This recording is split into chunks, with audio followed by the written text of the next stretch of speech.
থাকবো আমার দুটো ছোট ছোট বাচ্চা আমার জীবন নষ্ট করে দিচ্ছে।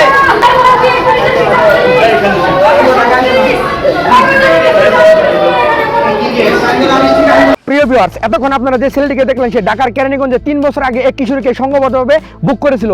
শুধুমাত্র তাই নয়, এরপর শ্বাসরুদ্ধ করে পানিতে ফেলে দিয়েছিল। ভিডিওতে আপনারা তো দেখলেন ছেলেটা কতটা হিংস্র এবং ভয়ঙ্কর।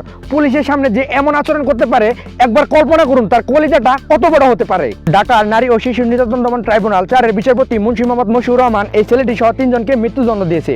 আমার মতে এই ধরনের অপরাধীকে মৃত্যুদণ্ড কেন, ক্রস ফায়ার করা উচিত, ডাইরেক্ট ক্রস ফায়ার। তাহলে দেশের মধ্যে এ ধরনের জঘন্যতম অপরাধ করার আগে যে কারো বুক কেঁপে উঠবে এরকম শাস্তি হওয়া উচিত। তাহলে দেশে এ ধরনের জঘন্যতম কোনো অপরাধী আর থাকবে না। এ বিষয়ে আপনাদের কি মতামত কমেন্টে জানাতে পারেন।